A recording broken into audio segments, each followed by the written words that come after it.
Oh, that might have been the closest call yet. To starting the stream.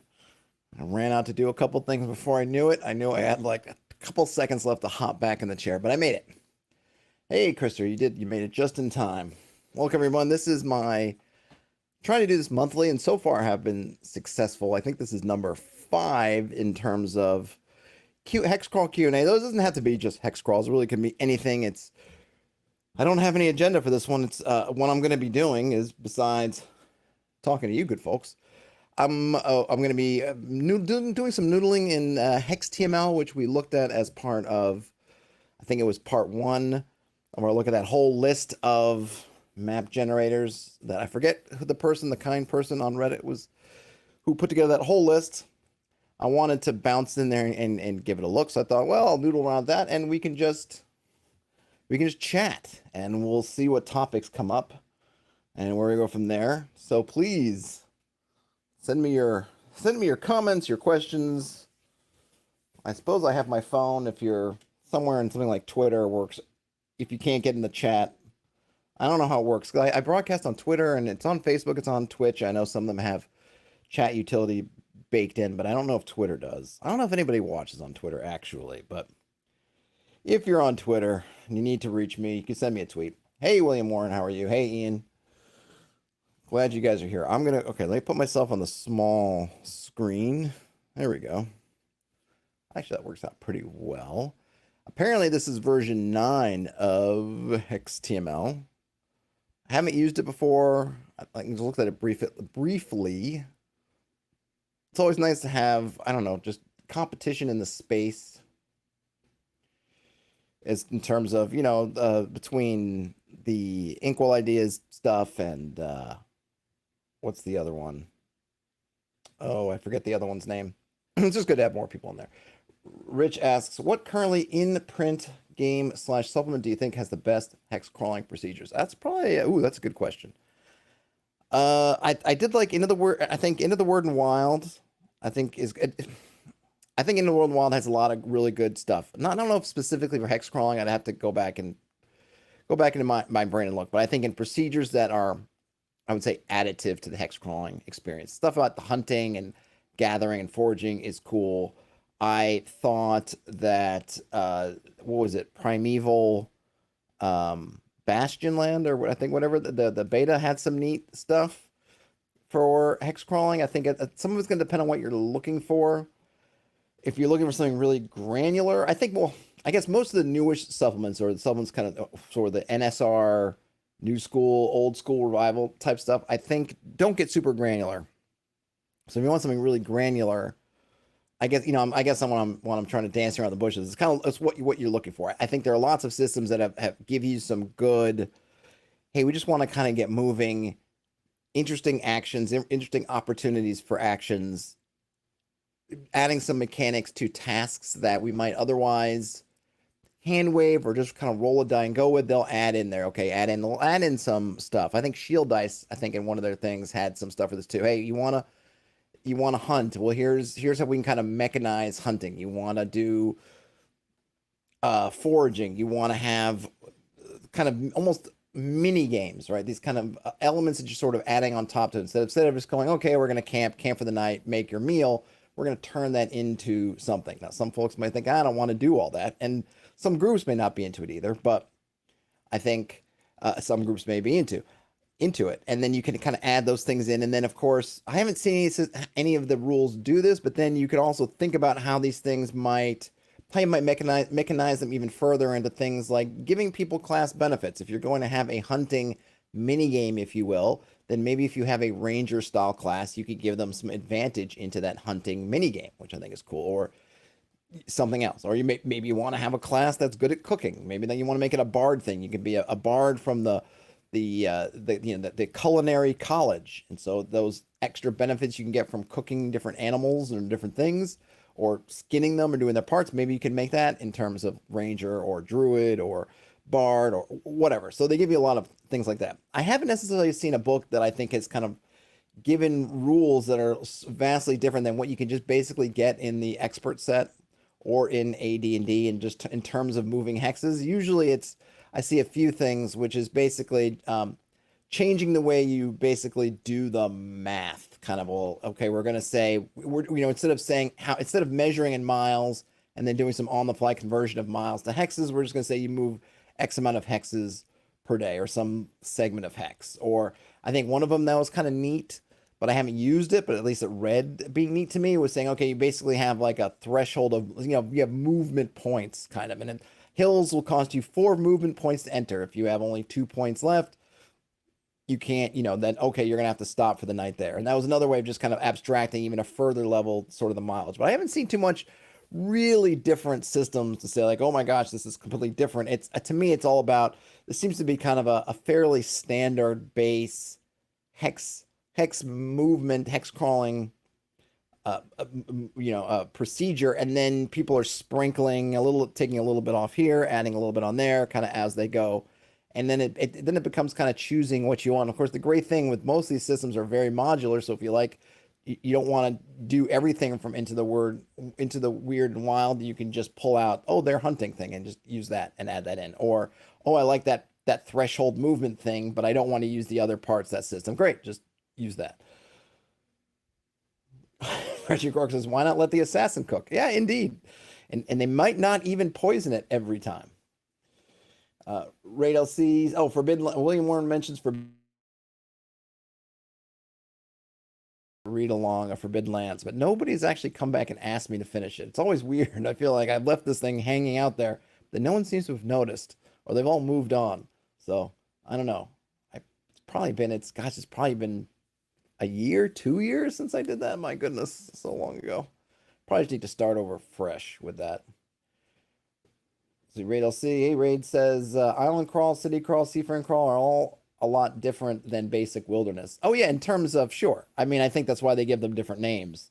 Island Crawl, I mean, if we're talking about sailing, I think the main difference for me anyway, if I was going to think, okay, now my players are taking to the seas, it's the scale changes because we're in the time frame. Because if I'm doing my ordinary mundane crawling, 6 mile hexes, so much a day, when we're going in the oceans, you get into the open oceans, and until you hit some specialized area like the Outer Banks or islands, you're in the open deep waters. It's weeks, assuming some kind of medieval fantasy and not, you're zipping along on super steampunk speedboats, but it's weeks. So the main thing for me for an island crawl would be extending the size of my hexes, and then and what time frame goes with that. And then of course there's some things we don't have. Probably not. I'm not sure how you could forage on the sea. Maybe you could. Maybe someone could say, "Oh no, you could pick up kelp and do something with that." And like, okay, fair enough. But I'd want to do a little research, digging into what do I think is possible. Hunting just becomes fishing. Again, with the different time frames, that probably works okay. If we're using one segment to hunt, and that segment in, say, wilderness hex crawling is, say, 3 hours, but for fishing on some kind of scale, that might become a day. I think that works all right. I think I've always heard and read that you say the open ocean is not a lot of life going on. So fishing in those circumstances isn't easy. It's not like bay fishing or fishing right kind of offshore.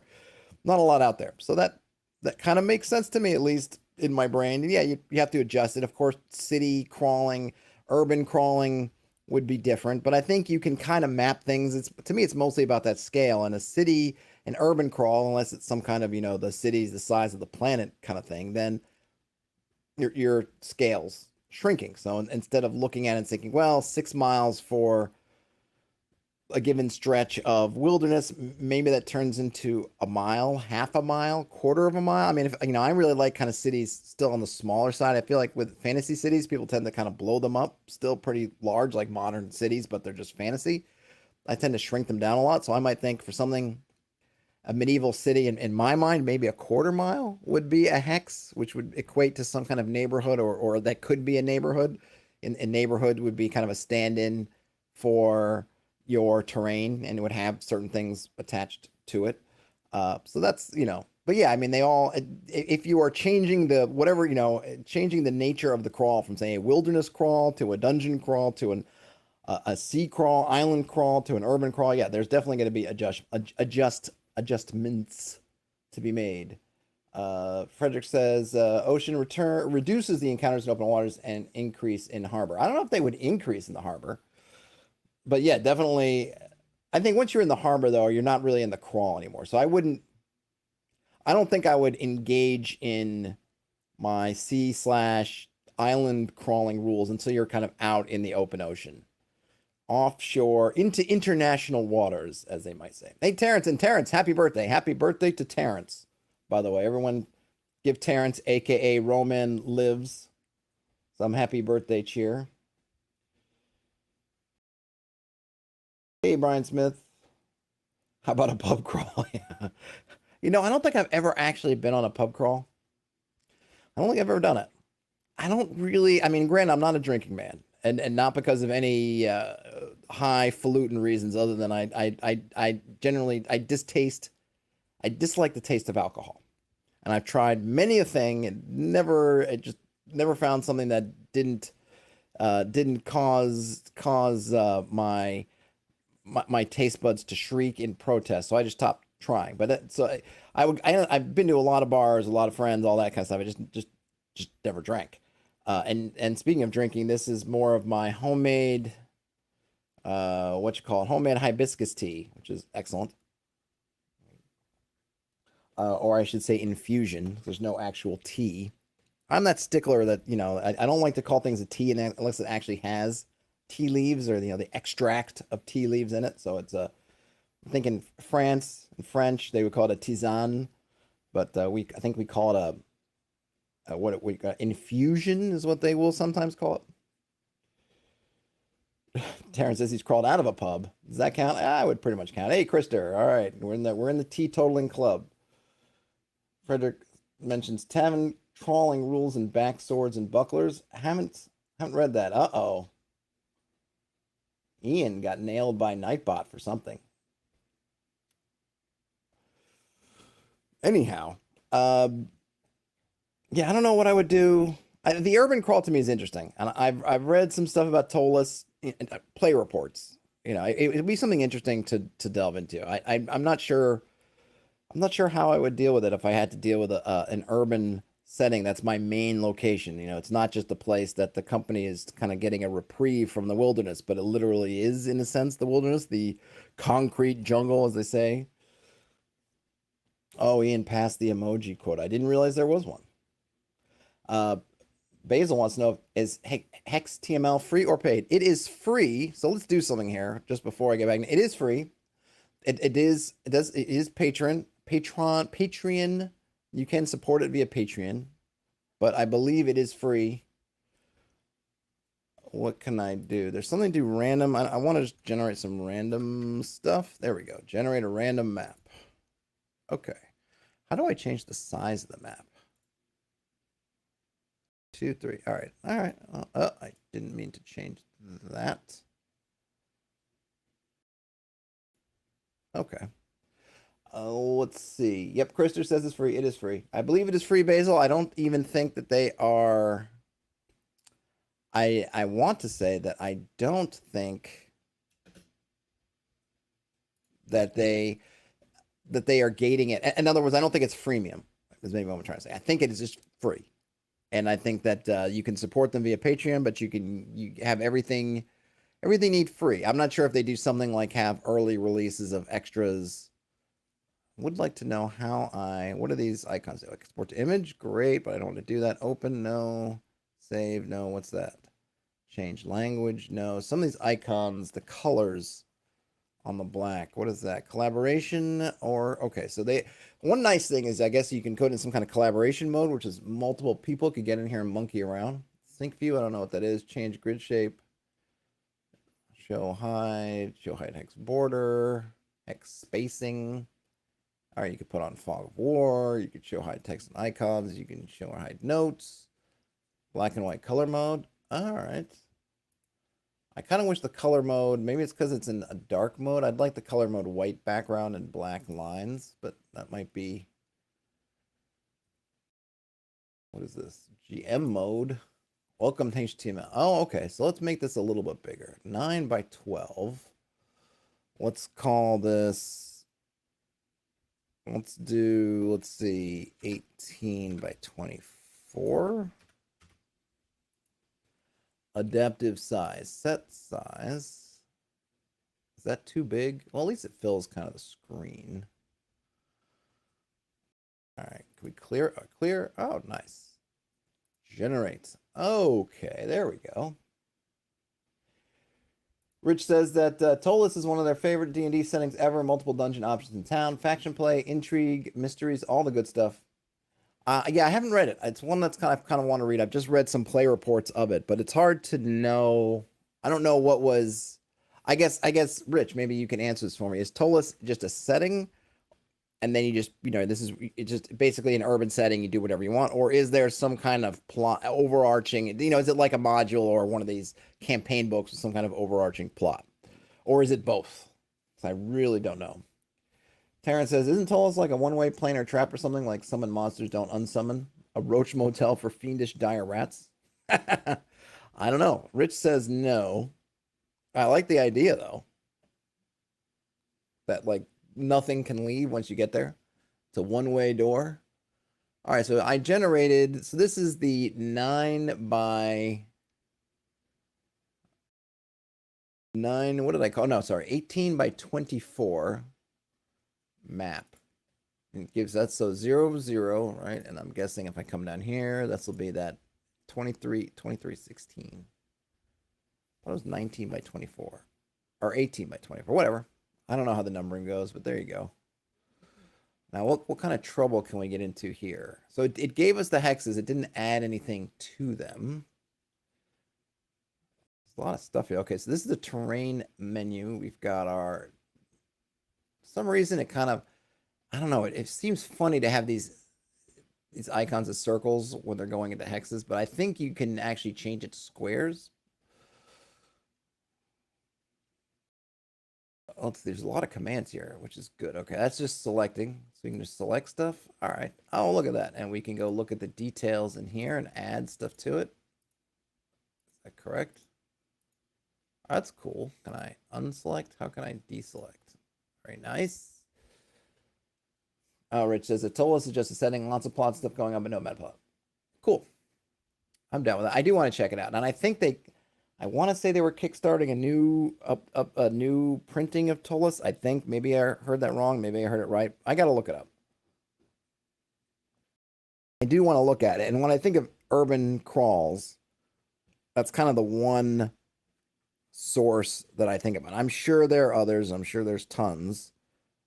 But that's the one that always comes up. And it seems like people have... God, my keyboard's filthy. Haven't heard anything bad about it. So I think it probably seems like it's something that's worth checking into. Okay, so we did... That was... What's GM mode? Let's go back. Oh, no. Hold on a minute. How do I go out? Okay, so that took me out of GM mode. What is in GM mode? Just brushing, paint. Oh, fog of war. Okay, so you can paint your fog of war. Okay. Oh, okay. All right, I'm not interested in fog of war. Oh, they did a Kickstarter for 5e and Cypher. Oh, I think I read about it, and I remember thinking, well, I don't really want it in 5th edition, and not interested in it in Cypher. Because didn't it come out? What did it come out? What is the original printing? What system is the original Tollus printing for?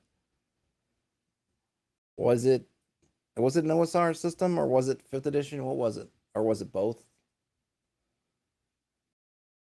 3.5. Okay. I think I'd kind of rather just have the 3.5 one.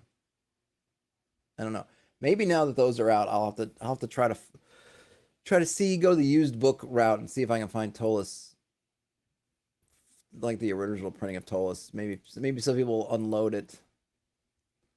Unload it now. All right, so we have our terrains. We can see individual hexes. We can make submaps. I'm not interested in making submaps, so it's good to know these things. So we have, this is just our selection. Painting for creating terrain. And we could do custom colors. We got custom symbols. Some of these, can we drag these around? What does this do? I don't know. It doesn't seem to do anything. What's that? Oh, it pinned it. Okay. How do I move you or this is a little bit, I'm not sure what to do with all these. I want to just, they are, what does this do? Okay, no. Maybe if can I shrink this window up some? Doesn't look like it. All right. So these, I don't know, and I'm doing this, I'm in, what is it? What the Microsoft one, Edge. Maybe if I was in, I don't know if it would be more optimized for, say, Chrome, and maybe that would fix some of these issues. We have home. What are this? What's a hood? Hood information.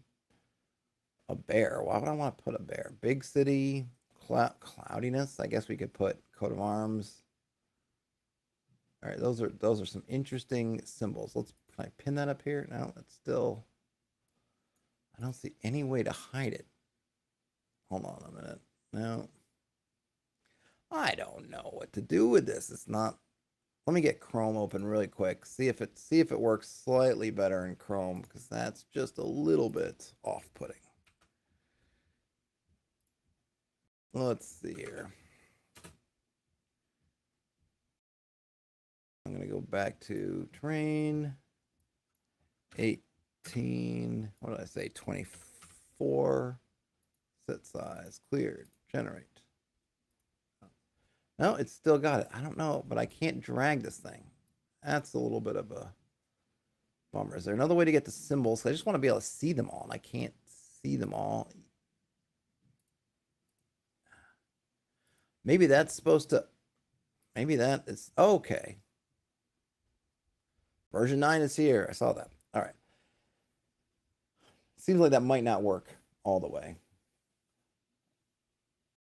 Okay, this was, so going back to Tollus, Rich says this was Monty Cook's home game while they were designing 3 and 3.5. The City of Vultures from Echoes of Fomalhaut design is kind of a city crawl. All right. But Tollus seems to me, I feel like Tollus is kind of the standard. Maybe someone could point me another one that people look at. I mean, there's the what, City State Invincible Overlord, which is kind of I guess called the classic standard, but I don't think you can really get it anymore. And it's certainly of a different, it's of a different style that's not to everyone's tastes.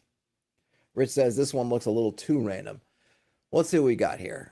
Yeah, so I mean, the one thing with random, whether you're generating on tables, whether you're generating in apps, is it tends to be random. I do appreciate when you get generators, especially the online ones, that try to give you a little bit more of something a little realistic, so you don't get stuff like desert right next to marsh. Rich also mentions Sanctuary from Thieves World. Oh, I don't know that one. But yeah, we can, I mean, this is always feel like I'm going in here to tweak stuff anyway. It doesn't say what it is. Does that say what it is? Is that desert? It'd be nice if it hover or something told us something, but it doesn't. Cities and cars from Mid-Chemia. Boy, you got a lot of urban supplements there in mind, Rich. You're way ahead of me. I guess I just don't know that many. I mean, I guess I'll have to do some searching. Maybe I'll try to dig some of those up, because it's a hole in my game, so to speak, at least in terms of digging into it. All right, so we are here. We got a bucket fill. Okay, I don't want to do that. What is this? What does stamp do? What am I stamping? Is there an undo if I do something? I want to undo it. I don't know what stamp is. Let's go back to brush. DCC has Lankmar. Oh, is it just is that really just the city, or is it more of the expansive into the world there? Brian Smith, have you read it? Terrence, yeah, Waterdeep. Yeah, I guess. Oh, yeah, well, I guess what, like Waterdeep Dragon Heist, which I actually own, but I haven't really looked at in a while. I guess that would qualify, right? As a hex crawl. I mean, as an urban crawl, you're pretty much in the city. Do you actually do, though? I think the thing is with an urban crawl, right? To me, okay, so let's think about this here. A hex crawl isn't just about being out in the woods, right? It has to do with engaging with certain fictional activities that then you are mechanizing, which is usually the navigation. I would say navigation and exploration, right? Exploration, finding stuff that you're not sure exactly where it is, and navigation, getting to there. And so you're using these different mechanics to doing that over some period of time, generally days. If this is something you're doing like in the city park, I wouldn't, where it's sure you're doing it, but your time frame is minutes or hours. That's not really a hex crawl. So by the same token, an urban hex crawl to me would have to be some amount of exploration and navigation over some kind of time frame where those are important enough that you're going through some kind of motions doing that. If you're in the city but you're not engaging with those really, then I wouldn't say it's an urban crawl, even if you spend the whole time in your city. So I don't know, for example, if I would say that Waterdeep Dragon Heist is an urban crawl, because I don't think they don't really mean for you to be engaging with the city in that way. I don't know if it's ever a super big question about navigation, exploration, in the sense of you're kind of walking the streets, making kind of decisions. If it's just, we go to the bar, we find out the address, we go to the address. To me, that's not, I wouldn't call that an urban crawl. At least for me, at least the way I'm thinking about it in my brain, which is all hypothetical because I have not actually done something that I would consider to be an urban crawl. So just because it takes place in the city, to me, doesn't necessarily mean, okay, that's an urban crawl. To me, it's about, all right, how much is maneuvering about the city, finding one's way in the city, in those city streets, part of the adventure, or part of the setting, or part of whatever it is you're doing. If you're just in the city, but you're just kind of bouncing around, like, yeah, we go here and we go there and we go there, but getting lost, you're not really concerned about it. Those elements that we think about, really the elements we think about in hex crawls, maybe again a different time frame, but those elements, then I don't know if I would call that urban crawl. I would just say you're adventuring in a city. Frederick Ork mentions Dragon Magazine number 80 has a free PDF, Barnacus City of Peril. I'll have to go look because I'm pretty sure I have Dragon Magazine 80 somewhere. Right, so it says an urban crawl would always have less of exploring the unknown, right? Since the streets are named with lots of locals. Well, I mean, it really depends, Brian Smith. So let me give you an example where you could engage with some kind of urban crawl theoretical kind of component. So I think in old cities, the names, were there any situations where streets weren't named, where you had multiple streets? Could be. But oftentimes the street names weren't necessarily known. Even in a town, you might not know all the streets. You might say something like, hey, someone stops you on the street by your house and says, I'm trying to get over to the post office. Do you know where it is? And you go, okay, you see that street down there? I think that's Main Street. Go down Main Street. And then I think there's a Dairy Queen on the corner, and you hook a left at that Dairy Queen, 2 lights down, post office will be on your right. You didn't know all the street names. You may not have known. Maybe you did, maybe you didn't. But that's, but you knew the way there. So just having street names doesn't mean that you're not dealing with the unknown. And that's if you're a local, if you're a stranger to the city. Remember, we have no GPS. We don't have Google Maps on our phone. So the streets having names doesn't make them eminently more knowable for your first time in there. Now, in terms of, if you say want to have like a trailblazing aspect or getting directions, I would say what would we say? Let's call it the what's the word I'm looking for? The process of going from someone who doesn't know the lay of the land to knowing the lay of the land does become easier, because as you're rolling around these streets, you can try to find the street names, write them down. You can make notes to say, go to this corner, it is Main Street. And then we turns out it's Elm Street, and we go down Elm Street. You can make those notes. Now, here's the thing, though. Brian Smith, I'm sure you've been in cities.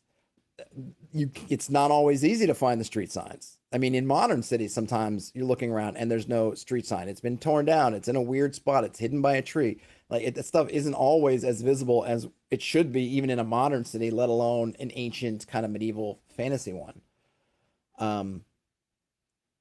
Hey, Rich, take it easy. Glad you hung out there for a little bit. Eric asks, do I have any tips to do a hex crawl without making the gameplay too board gamey? Well, I think, and I've mentioned this before, Eric. Hey, Gashman. Eric, but what I would say is don't, if you want to make it less board gamey, then you don't have the players engage with the hex map as a thing. So here, well, I got something up here as an example. Let's go to the pointer so I don't mess anything up. Or maybe hold on, let me paint something in here. What do we have? Okay, here's home. Let's set home. Oh, sure. We'll set home right there. And we'll put some destination. We'll use the star emblem. Let's say they're trying to get over here. Okay. So here's our little crawl. 1, 2, 3, 4, 5, 6. So we have 6 hexes. I don't know if this is whatever we'll call this, beach, desert. Does it say what that is? What is that? Beach. Okay. So between all this, we'll say this is a couple of days travel. I think some folks, and look, this is a style thing. I'm not trying to say it's right or wrong. Will show the players essentially this kind of map. Maybe they'll go into GMO. They'll paint up a bunch of fog of war.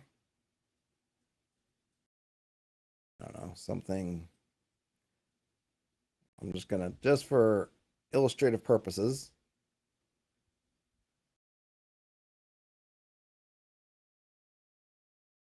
Whatever, something like that, right?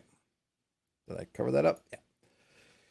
And then, they would say, they show this map and they'd say, okay, you can move anywhere here. This is water. You're probably not taking a boat across since you can just walk across. So then you say, okay, we're here, and now pick your next one here. And then, as I referenced in one of my videos, I know people got kind of frustrated because you get into a situation and you're thinking, well, I got to pick. I can't just go. In this case, I can't just go straight east or west. I have to pick a northern or southern west or northern southern east. And that becomes a frustration. In this case, where it's pretty, you don't really have to do that too much. But so I would say is keep the players in the fiction. Don't show them the map. You tell them you're leaving town, you're following this large beach area. Maybe this is something I could see something like this is like a low tide tidal, I don't know, we don't really know what this is, but maybe there's some kind of very high tidal differences, as these are kind of tidal flats that during low tide are very exposed to the beach, but then will rise in the after, whatever, with the tides. And okay, you have you can follow. Generally, I would say, north, south, east, west is pretty easy to do, assuming that you've got good view of the sky and your sun follows east to west like our sun does. If you're doing it by the book, you can roll to see if they're getting lost. I would say it's pretty hard to get lost in this beach area. I mean, they could maybe go here instead, but they're not going to go up this way because they basically, they can't go in the water. They really only have 2 choices, and they're not going in the water here. So even if they were to go here, really, it's just, they could, detour accidentally, but basically they're going to end up over here. And so you just talk through. You figure out how many hexes per travel time are they doing? And then when they hit decision points, like they move from this area into, is this swamps or is this swamps? Hold on a minute. Where's what is what? Let's see. That's grassland. So then they're heading into marshes. They're heading into marshes.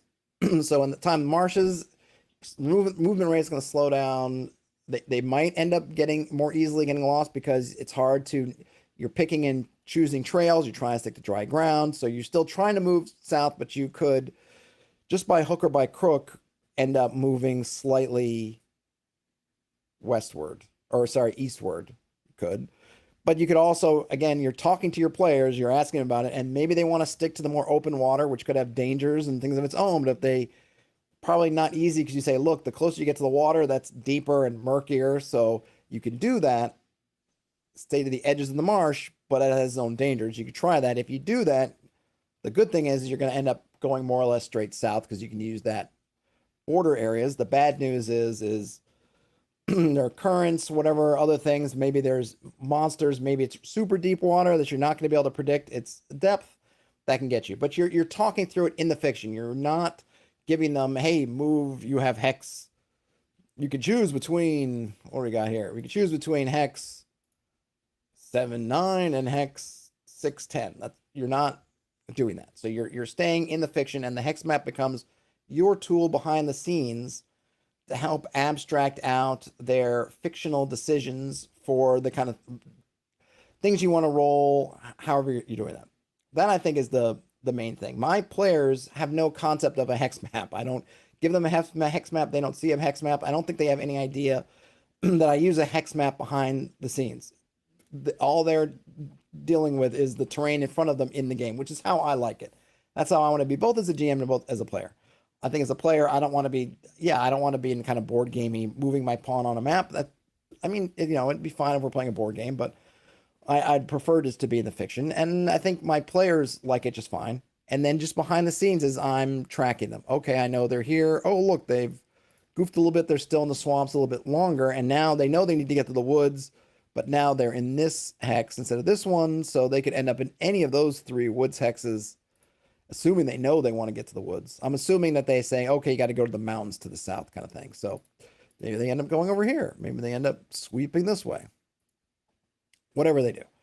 And so that's how I would do it, is to keep the hex mechanics behind the screen for you to adjudicate decisions and do your rolls and everything, and let the players just deal with the problems or the situation in the fiction, and then use things like time, whatever segments of time you're using when terrain starts to change, to make sure that to trigger sort of decision points for the players. All right, you've been traveling through the swamps, through these marshes for so many hours. You could see that, okay, to your, and I'll use left, right, because I'll be like, okay, I'm thinking they're looking down that way. So I'll say, okay, you're looking down. All right. So your one side is, you can see that you sort of see, you see some groves of sort of taller, sort of sturdier trees. Definitely not the kind of, I don't know, mangroves or over here, like more real hardwood sort of trees. You can see there's more, the swampland seems to extend that way. And then, over here, it seems to kind of end, and there's this kind of open water. What do you want to do? Is there anything? And they may want to say, okay, we just stay the course. Great. And if they were slightly off course, like they were actually over here or somewhere, and they maintain that course, great. If they want to take a sighting and say, hey, I just want to check, can we check where we are? Where's the sun? Can we see the sun? And, if assuming weather's not in the way, yeah, you can see it. Or maybe weather is in the way. No, you can't. But if you can see it, you say, okay, I just want to see how we seem to be. And I might say, maybe roll some dice and say, yeah, you seem like you're off a little bit. Seem like you've drifted eastward, maybe more than you wanted to. Or, maybe they've got some kind of devices to help with that. Or they got a compass or something. Well, if they have a compass, they'd probably be in better shape. But whatever they've got, they can do that. Maybe when they make a campsite in the night, they can do a star, check their position with the stars if they have the knowledge and tools to do that, and then we can figure it out. And then those go from there. But all their decisions, everything in the fiction, and I just use the hex procedures behind the screen. But, if you want to do it sort of fair player facing, that, of course, is fine as well.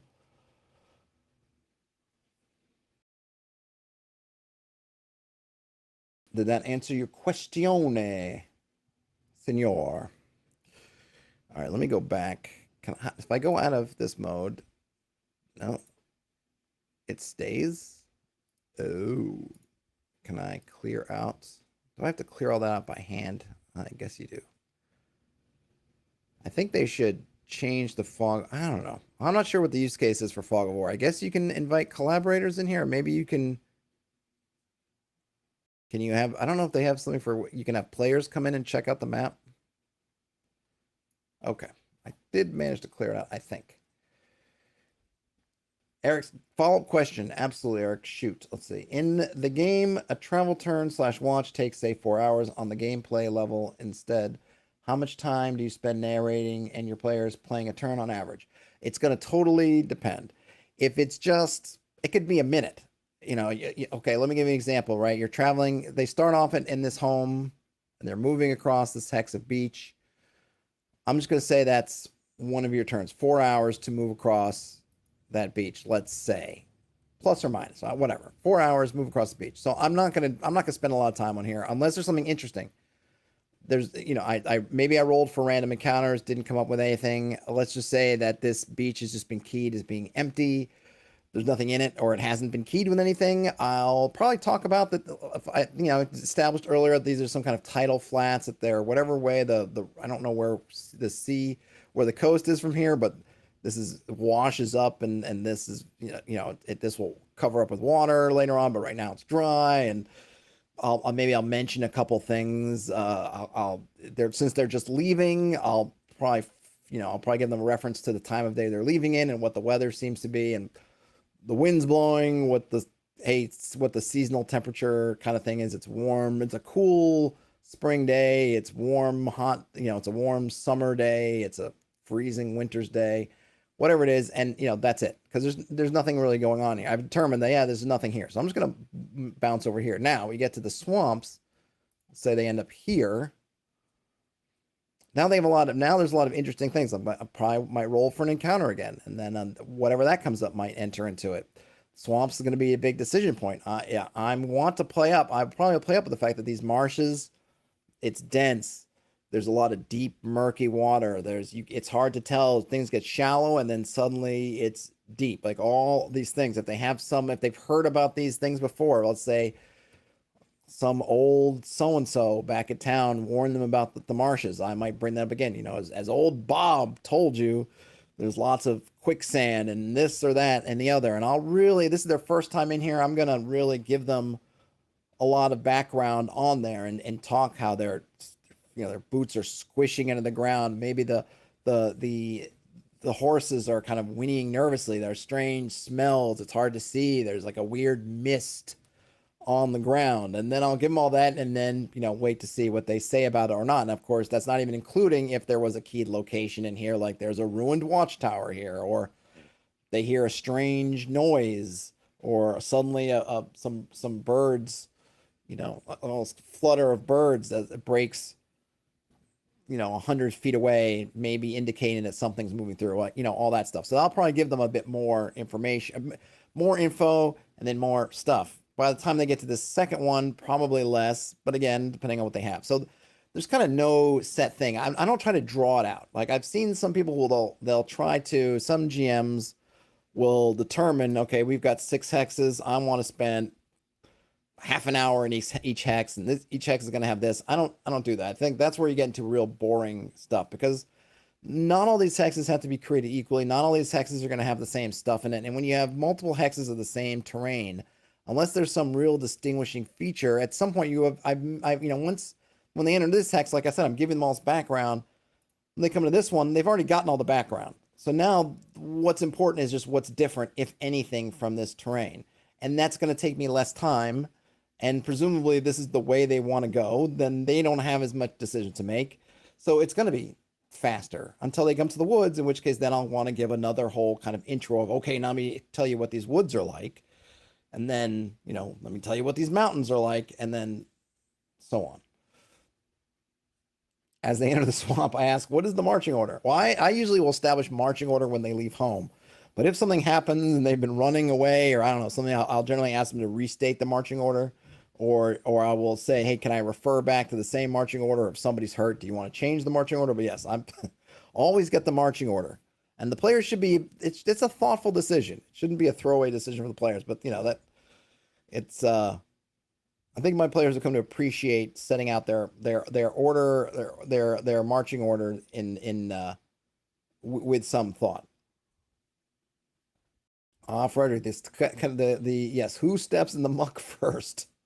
It's a good point. Who steps in that? Who tests that deep water first? Another good use for your 10-foot pole when you have to try to test the ground, which, is also going to slow you down. They may decide if I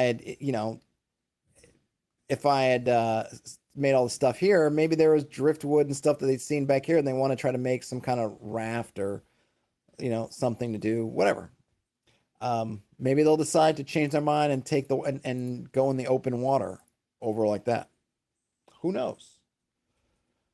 Let's see. How do I do lairs found? Usually I will do an encounter. I'll do the roll for the random encounter and then roll some dice to decide if the animal is out or near its lair. And then depending on the animal, if it makes sense, I'll think about, well, are they at the lair? Like, did they find it or is it near the lair kind of thing. Like if I rolled it and I say, oh, okay, I rolled a cave bear, and I say, okay, they found the cave bear lair, and whatever. Then the lair is going to be near there. If I just roll the cave bear encounter, then I'll put it. So I usually will roll the encounter first and then do it. I've dilly-dallied about with putting layers in advance, which I think can work when I get to plan ahead. Hey, Open Team Patrol, don't get too rowdy, and don't text while you drive. So be safe. Be safe on those roadways.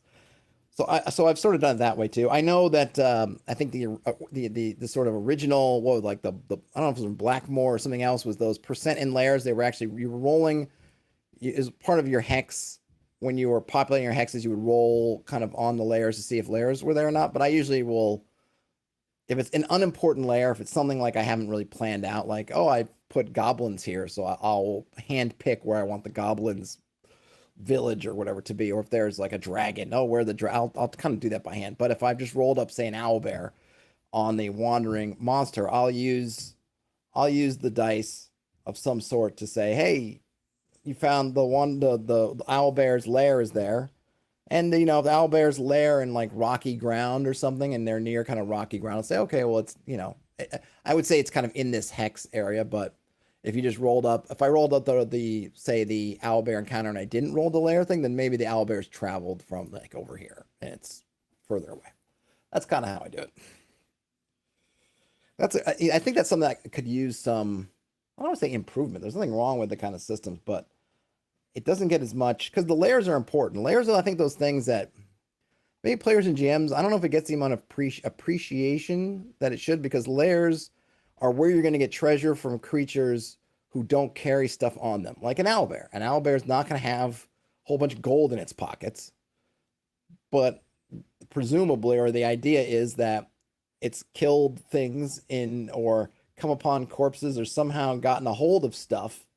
And then I guess the idea is that all these monsters drag stuff back to their lairs, which I don't think is totally true, right? I think a lion doesn't drag its kill back to a cave to eat it. It will just eat it wherever or maybe drag it a bit a ways. I mean, I don't know what's to drag it away, kind of like I want to get it safe kind of, but it doesn't drag it back to one. There's not a central, like if you go in the Serengeti, there's not one place where all the corpses or skeletons from lion kills are laying around. But in the game, we just always think about it as creatures dragging bodies back. So as a player, you want to find that lair. If you encounter an owlbear, assuming you're not pressing on time, what you want to ask yourself is, where was this owlbear's lair? Because that's where the loot's going to be. If we just lost 2 hirelings and I'm hurt and 2 other guys are hurt and we don't even know if we can finish our main adventure the way we're going now without going back to town first to retool, the one thing we want to do is let's find that freaking owlbear's lair, because that's where you get the worth out of it. Because the owlbear encounter doesn't net you much. All just heartache, blood, and tears. Got to find the lair. And then I think for GMs, use those lairs. They're great hooks, and you can put all kinds of stuff in those lairs, and think about them. Really utilize them. And I don't know if they get utilized enough. I think they kind of get glossed over. At least that's my thought. Not that I've taken a poll or anything, so I don't know.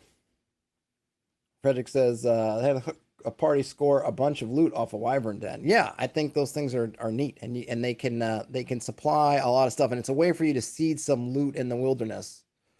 Because, usually the loot's in dungeons, but the one places out in the wilderness, or one place in the woods you can find loot, is in those layers. And that could be a whole game. You could do a whole kind of Monster Hunter-esque game where it's not so much about I think in Monster, I really haven't really played Monster Hunter, but I think in Monster Hunter it seems to be more about, right, you're earning bounties and you're basically tearing apart the carcasses and selling the parts and using the bits. But a different kind, if you wanted to be a little bit closer to kind of vanilla, OSR, old school D&D, whatever, would be that, yeah, you're look up for these monsters and you're trying to kill them and then find those lairs and get your dragon eggs, get your, the loot that's been amassed at a wyvern's den, find out where the rock's nest is up in the mountain, because they've been bringing up bodies to feed to their young. There's got to be all kinds of stuff just sitting in their nest, right? But you got to find it.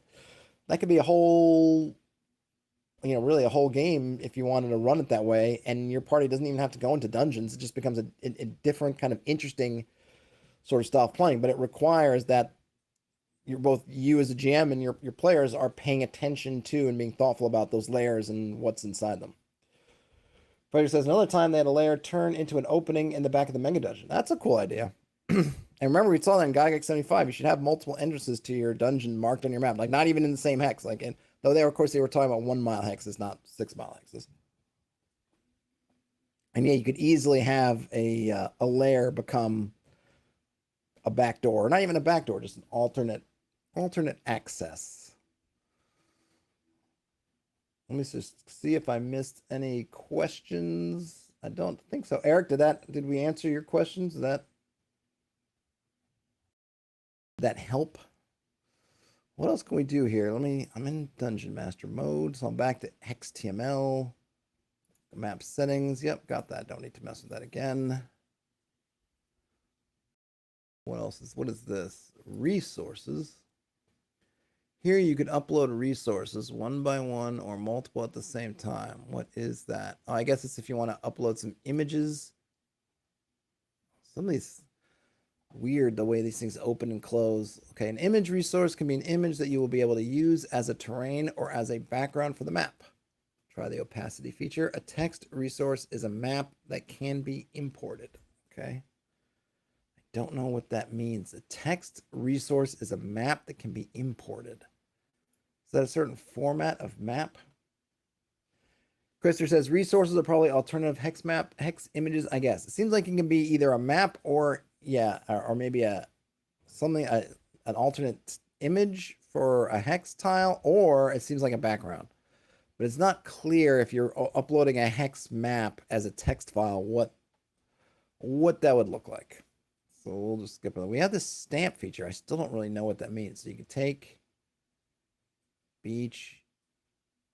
Oh, that's broken lands. All right, so we got some broken lands. So what's that? Mountains. Oh, snow. Okay, well. So what if I stamp it? What is that? What? I'm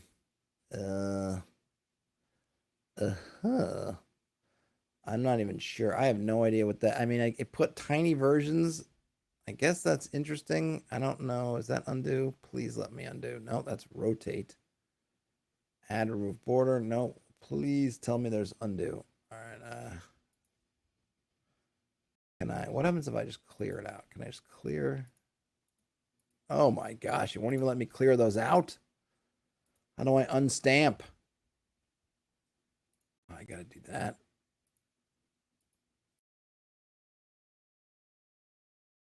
Oh my gosh, how do you get rid of these things? Oh, let's remove fog of war. Fog of war.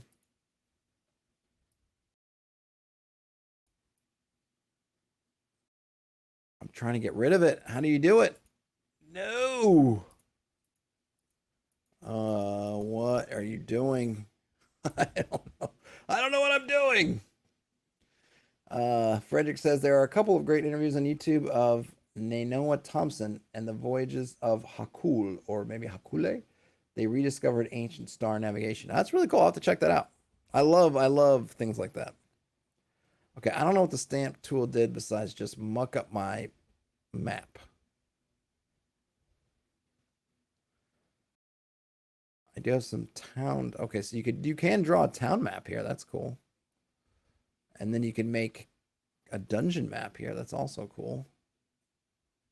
Yeah, I don't know what the stamp tool would be for.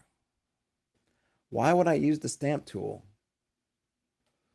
Yeah, I'm gonna have to nuke this thing from orbit. That's not that bad. Here we go. Clear. Generate. Oh, I like this.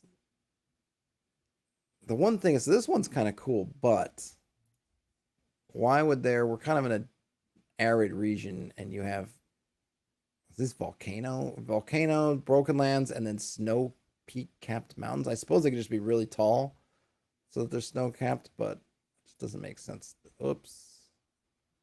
No.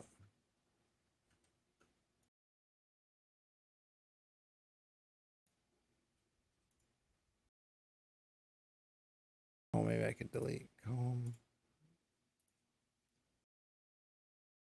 Huh. Just added another column, even though I just wanted to edit where I was. I mean, the brushing part works very smoothly. I'll give it that. And I do like this sort of lush little hidden valley in here, except for this. Maybe this is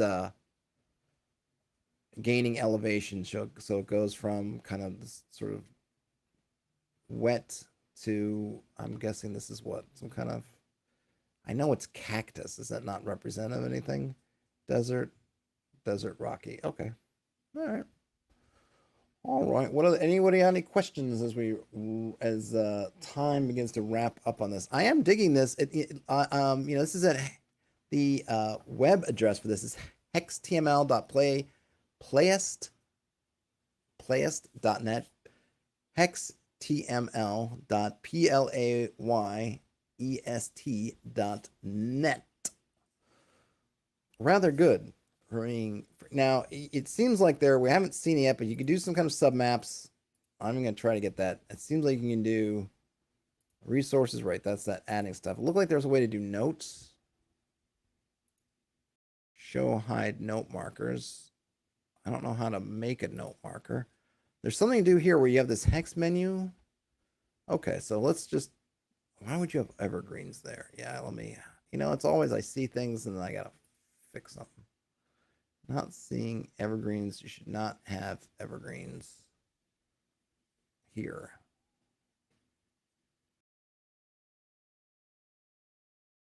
What do we need? We need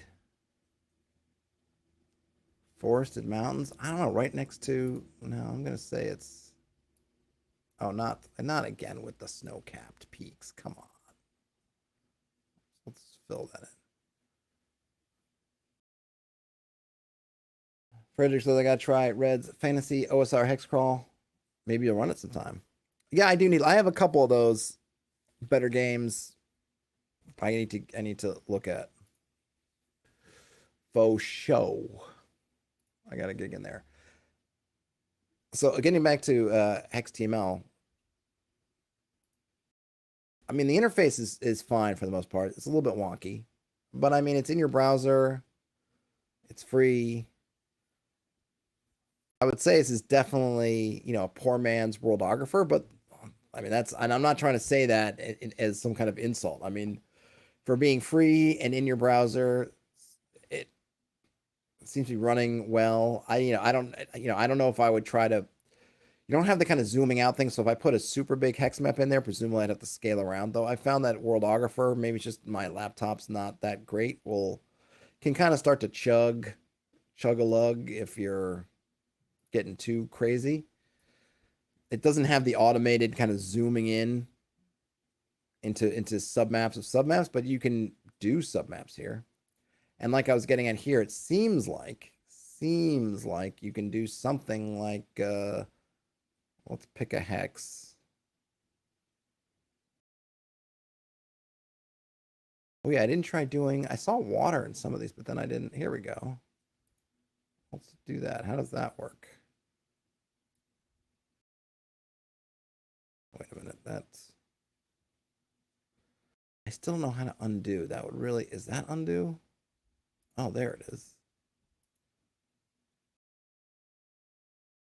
Let's draw this water, okay?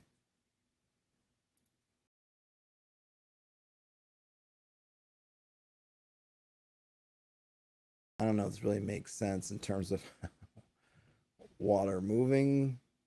I guess we got beach here. Would it make sense that there's, I don't know how this would work, but I'm going to do it anyway.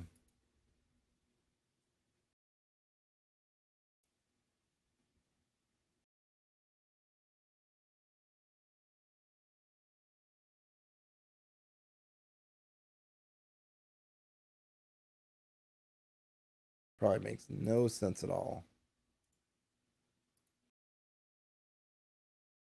Why did it do that?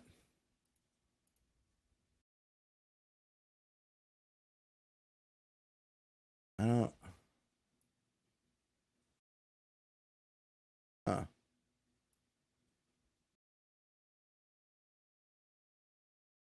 All right, I probably have to mess around with that map. How many river sins am I committed today? This might be my first. Might be my first. I'm gonna try this again. The thing is, you know, on the one hand, someone might say, "Oh, rivers never flow like that," but you know, one, you don't know the nature of this river. Maybe it was done by magic. Maybe this was actually it used to be a canals and it was forced this way. You don't know. You don't know, pal. Don't don't besmirch my rivers. Uh,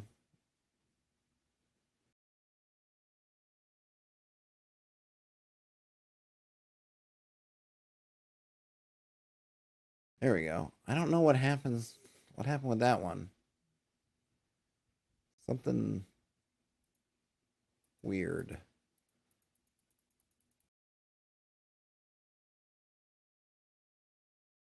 All right, let's try it from. Let's try it. Let's just say it's gonna start. Yeah, I'll start there. No. No.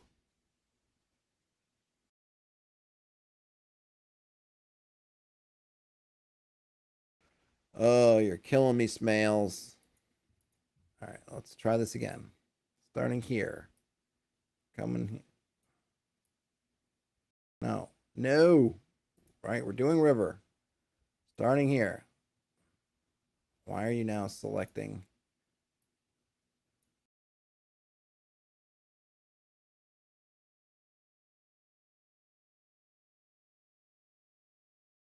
So far, so good.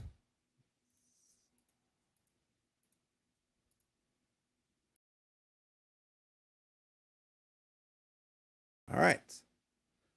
All right. Can I get rid of that? I don't know what that does, but there we go. That seemed to finally do it. Do I have disdain for for wonky roadways? Damn that road. That's true. Raid LC, the one thing I can tell you that I did with rivers, and I don't know, it look, it doesn't it I make it work in Worldographer by saying to myself that reminding myself that these hex maps are just abstractions and where the river sits on the hex map is not really indicative of where it is in the fiction. So what I will do is I will use the borders of the hexes. I will just you could turn it on the grids and I just follow, you know, vertex what is it, the vertices, vertex to vertex, and just do it like that. So if I was in Worldographer, this I would either go like you would either go through the centers or the corners, you know, and follow that way. So it would go here to the center, then that corner, then there to that center, then maybe along all the way along there till that center. Then it would go to that center. That, you know, I would do like that. It makes it a lot easier. I don't even try to deal with the curves. I don't care if it's all angles because it's just an abstraction. But yeah, I think rivers in general, I think a lot of these apps are definitely on the wonkier side, generally speaking. But we remind ourselves, right? This isn't to this is an abstraction, right? The terrain when the players are in there, when we're in the fiction, we don't have hard borders that are shaped like hexes separating jungle from mountain and all this stuff. So just kind of roll with that and just use the things like the like the was it locked aligned to grid functions to make your life easier. And to me, it makes sense that your rivers you would essentially if you were a if you were a fictional map maker drawing the hexes on a real map and you're trying to figure out how to align your hexes, I would rivers are great borders for terrains anyway. So I go with that. Frederick says, this is why I have the players make the map. But yeah, but Frederick, I have the players make their map too. This is my map. Players don't see this at all. So I'm not, it has nothing to do with from the player's perspective. It's just from my perspective so that I remember that there's a river there. It doesn't seem like you can set the widths of these. They just have a fixed width. And just before I go, let's draw a road. Well, let's see here. Let's put a, where's our town? Do we have just a town map? We got bears. Cloudiness. Where's a town?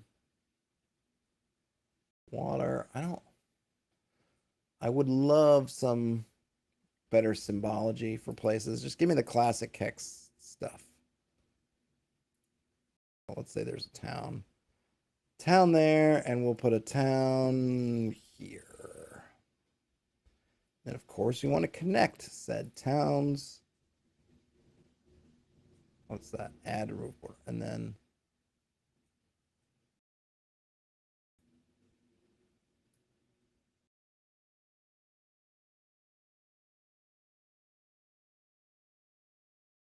no, I don't want it to fall. Well, I suppose it doesn't matter exactly if it follows it.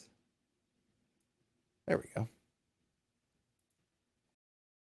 And then we have a little bit hard to see, but we have that. All right, folks. Well, hopefully this was productive. At the minimum, we got to look at Hextml, which I think is a really good resource. Again, I'm sure it's still an active development. This is a new version that came out. I don't know the differences between the versions. If you do dig in this and you like it, consider supporting them on Patreon. Help them out with their development. Seems really cool.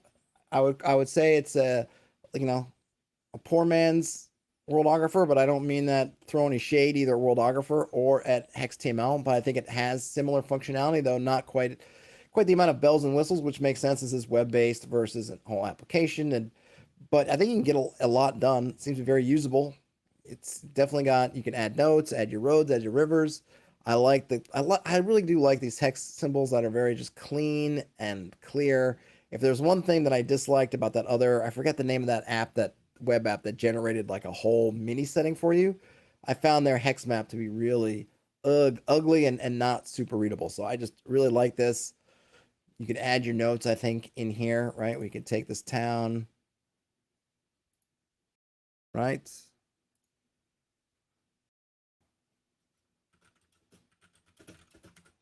Town of Uglug. And you can use Markdown. Right, that's nifty. Does that work? There we go. The town of Uglug. Awesome. So you can see, okay, is it the prettiest looking? No, but you can do that. And then you get some secret notes in here that you can add. Maybe you might be able to add, I wonder if you can add, images or something. What is that? Drag elements onto each other to move them. I don't know what that means in terms of the content. Drag the elements. Hold on a second. Oops. No, not that. There we go. Let me see if I don't, yeah. So if I drag this over here, does that do something? I don't think that did anything. All right. I was gonna see if that did anything. Didn't seem to do anything. Show hide credits. Oh, there's credits. Okay. Nice. So you got a lot of stuff here. So cool. So hopefully I was able to answer a few questions. Show my disdain for wonky roadways, apparently, but my love for wonky rivers. Don't forget my obsession with the size of your war band. Can't forget that. Folks, have a great rest of your day or night, whenever you end up watching or listening to this. If you're in here right now, tomorrow should be I think our regularly scheduled Reddit roundup, OSR Reddit roundup for Friday. That's all I got, everybody. Cheers. Brian Smith says Wonky Rivers is my country bard character name. Should be. That should be a tavern, an inn somewhere on Wonky Rivers. Yeah, definitely. That works for me. All right, folks. Take it easy. I'll talk to you later. Game on.